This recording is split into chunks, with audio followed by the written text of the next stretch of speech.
Odysseus has finally made it back to Ithaca after 20 years of war and wandering. But his wife, Penelope, does not throw her arms around him right away. Instead, she issues a casual command to a servant. "Go ahead and move our marital bed out of the bedroom so the stranger has a place to sleep." Odysseus reacts with immediate, explosive outrage, and that anger is exactly what Penelope was waiting for. She isn't testing his physical strength or his temper. She is looking for his knowledge of a secret that makes moving that bed physically impossible. The secret is that the bed is anchored directly to the earth. It is built around a living tree.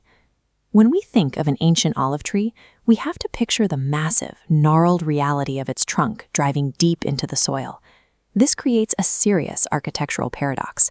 You have to build a watertight, enclosed bedroom around an organism that is actively growing and requires a sunlit canopy to survive. To understand how he pulled this off, we have to look at Odysseus through the lens of botanical engineering. The answer to Penelope's test relies on an ancient marvel of structural engineering, specifically designed to solve this exact biological problem. Understand that this bed wasn't built in a single construction project. It was cultivated. Looking at this illustration, the living olive trunk serves as the central bedpost. Smaller branches are woven horizontally to create the frame.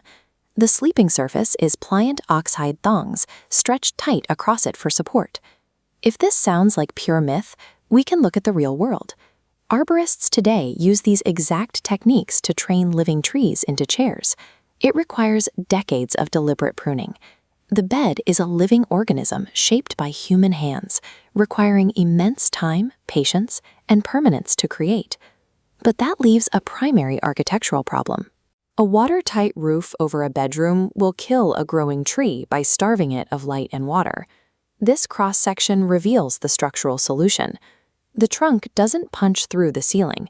Instead, a major living bough bends horizontally before reaching the roofline. It passes through the wall into an open courtyard to reach the sun and rain. By routing the tree's life directly out into the garden, the bedroom remains perfectly dry, while the immovable anchor holding it all together stays alive. This mechanical reality is what gives Penelope's request to her servant such sharp teeth. Because the bed and the room are completely intertwined, moving the bed would literally require destroying the tree and the architecture of the chamber itself. These construction details were never shared. This was a private material history, shared strictly between the husband who built it and the wife who supped in it. Penelope's request was a forensic test. It was designed to trigger the specific outrage only the bed's true architect would possess. This verified his identity through their shared history, something physically embedded in that specific plot of land. The physical nature of this rooted, immovable bed sits in direct contrast to the character of Odysseus himself. His defining trait is his relentless movement. He has spent 20 years charting a chaotic path of survival across the entire known world. This creates a profound structural irony at the heart of the epic. Literature's ultimate wanderer is defined entirely by an object that cannot leave home. His marriage to Penelope is not a portable asset he can carry in his ship's hull. It is a living entity permanently anchored in Ithacan soil.